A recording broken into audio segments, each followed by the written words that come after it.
Ողջույն, ես Անժելան եմ եւ այսօր կխոսանք անշարժ գույքի շուկայի մասին։ Եվ իմ հարցերին կպատասխանի անշարժ գույքի փորձագետ Լևոն Կոստանյանը։ Բարև ձեզ։ Բարև ձեզ։ Ուզում ասեմ, чтобы тебе интересно было։ Քասեք ինչպես որոշել բնակարանի իրական գինը, երբ շուկայում բոլոր թվերը տարբեր են։ Հիմնականում գոյություն ունի 3 գնահատման դասական մեթոդ, գնահատման, որոնք որ առաջինը դա համեմատական մեթոդն է, երկրորդը եկամտային եւ երրորդը ծախսային մեթոդը։ Հիմնական ամենատարածված մեթոդը դա համեմատական մեթոդն է, երբ արժեքը որոշվում է նմանատիպ գույքի հետ համեմատությամբ, մասնավորապես եթե խոսք գնում է բնակարանի մասին, բնակարանը համեմատվում է շուկայում նմանատիպ համադրելի անալոգ բնակարանների վաճառքների եւ առաջարկների հետ։ Կիրառվում են համապատասխան գործակիցներ, հարկայնության, տեղակայման, շենքի տիպի եւ այլ գործոնների վերաբերյալ եւ որոշվում է արժեքը։ Երկրորդ մեթոդը, ինչպես ասացի, եկամտային մեթոդն է, որի անվանումը նույնպես բնորոշում է մեթոդի էությունը, որ հիմնականում եկամտային մեթոդով որոշվում են այն բնակարանները, որոնք հնարավոր է վարձակալության հանձնել եւ ստանալ եկամուտներ։ Եվ ծախսային մեթոդը հիմնականում բնակարանների համար չի կիրառվում, որտեղ դա հաշվարկվում է արդեն հողամասի արժեքը, գումարած այն ծախսերը, որը դուք իրականացնես նմանատիպ անալոգ օբյեկտ կառուցելու համար։ Ինչու են տարբեր գնահատողները տալիս տարբեր արժեքներ նույն անշարժ գույքի համար։ Քանի որ գնահատողները օգտվում են տարբեր տվյալների բազաներից եւ հնարավոր է նույն գույքի համար մեկը մի անալոգ ընտրի, մյուսը մեկ այլ, ու հնարավոր է, ասենք, գնահատողը օգտագործի անարժանավատ տվյալ կամ սխալ մեթոդ կիրառի տվյալ դեպքում, այդ դեպքում կարող են առաջանալ շեղումներ գնահատման արդյունքների հետ կապված տարբեր գնահատողների մոտ։ Նաև եւս մեկ անգամ պետք է կրկնվեմ, քանի որ գնահատումը շատ ճշգրիտ գիտություն չի եւ ամեն գնահատող իր ձևով է գնահատում շենքի ճարտարապետությունը, հնարավոր պոտենցիալը օբյեկտի, ապագա եկամտաբերությունը եւ այլ գործոններ, որոնք չափազանց սուբյեկտիվ են եւ կարող է ոչ բոլորի համար միանշանակ լինել, ոչ բոլոր գնահատողների։ Այդ դեպքում կարող են առաջանալ շեղումներ։ Բնական է, մեր շուկայի պայմաններում շեղումները շատ էական չեն կարող լինել, ասենք 50-70%, դա ակտիվ շուկաների մասին է խոսքը։ Բայց եթե մի տարածաշրջանում ակտիվ շուկա չկա, տարիներով գույք չի վաճառվում, անշարժ գույքի օբյեկտները սակավաթիվ են եւ շուկան չի թելադրում գները, այդտեղ կարող են իրոք շեղումները շատ մեծ լինել։ Իսկ այդ դեպքում ում վստահել, ում հավատալ։ Ինձ բարդ հարցեր է տալի, որ չկարողանամ պատասխանել։ Բավականին բարդ հարց է տալի, Անժելա ջան, ում հավատալ, երևի թե պետքա, եթե շեղումը մեծ է, երկու գնահատողների միջև, նախ փորձել հասկանալ յուրաքանչյուր գնահատող ինչ հիմքեր է օգտագործել, եւ մենք մեր ընկերությունը պրակտիկայում մի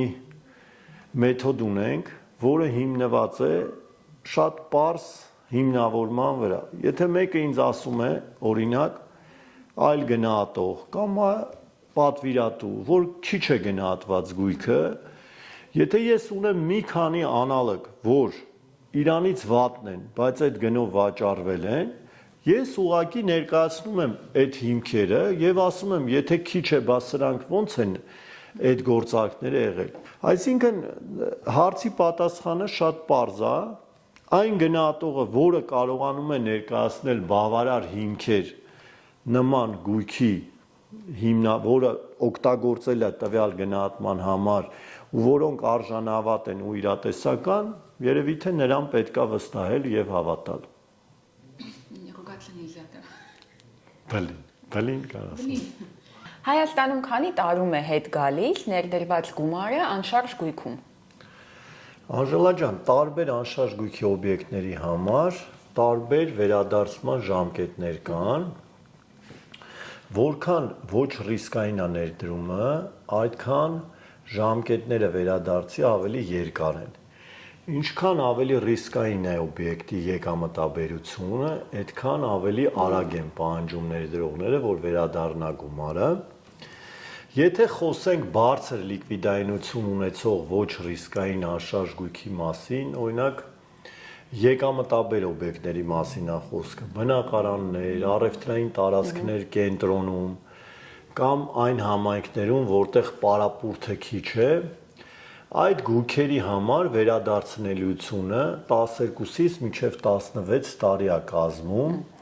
ներդրված գումարի, բայց հաճախ շատերը շփոթում են, իրենց թվում է գումարը դրեցինք ու 12 տարում կամ 14 տարում հետ բերեցինք, ավելի լավ է այլ ներդրումներ անենք, այլ բիզնեսների մեջ կամ այլ ուղղություններում, բայց այստեղ մի հատ յուրահատկություն ունի անշարժ գույքի ներդրումները, երբ որ ձեռք ես բերում անշարժ գույքի օբյեկտ, ասենք թե $100,000 եւ 14 տարում վերադառնում է քո գումարը վարձակալությունից կամ այլ օգտագործումից, նաեւ պետք է հաշվի առնենք, որ այդ օբյեկտը Եվս այդ ժամանակահատվածում արդեն 12 տարի հետո լրիվ իր արժեքը չի կորցնում, նույնիսկ կարող է գինը բարձրացած լինի կամ նույն գնով մնա օբյեկտը շուկայում, այսինքն ինչ է տեղի ունենում,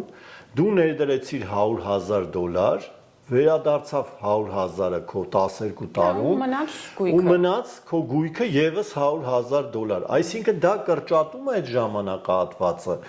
Քո ներդրումը լինում է վերադարձը 6 տարի, 7 տարի, հասկանում եք, այսինքն միշտ չի, որ մենք ասում ենք վերադարձնելիությունը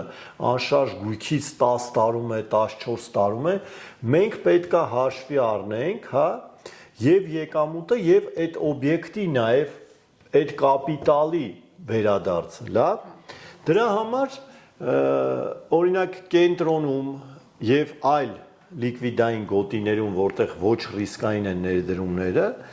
մեր մոտ կարող է բավականին երկար լինել, ասենք 15-17 տարի, որը իրականում դա արդեն 7.5 տարի է, 7-8 տարի է, լավ։ Դրա համար մենք ասում ենք, որ եկամտային մեթոդի կիրառման ժամանակ տվյալ գործակիցը, որը կապիտալիզացիայի գործակից է կոչվում, որը որ հենց այն գործիքն է, որը ապագա եկամուտները բերում է ներկա արժեքի,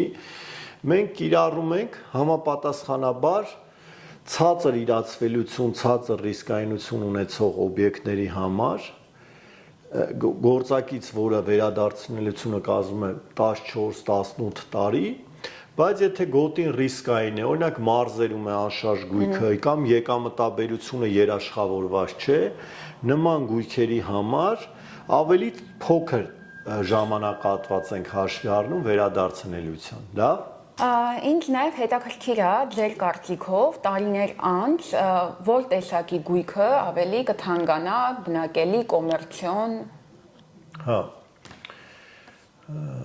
Շնորհակալություն, ես էլ հետաքրքիր հարց։ Այդ թանկացման process-ը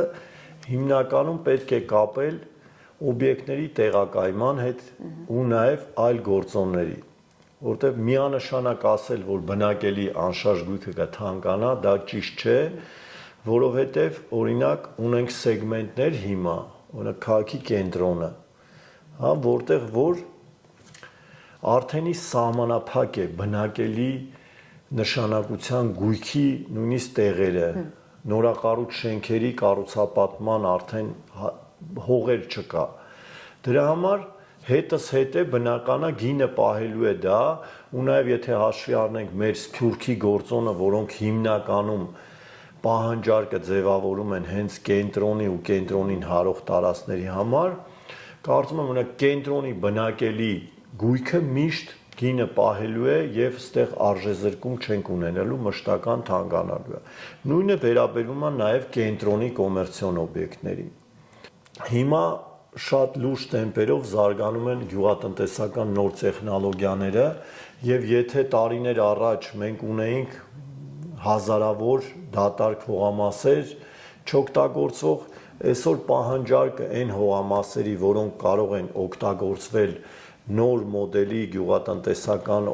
օբյեկտների կառուցման համար, այգիներ ինտենսիվ, ջերմոցներ եւ մնացածը, այդտեղ նույնպես պահանջարկը շատացել է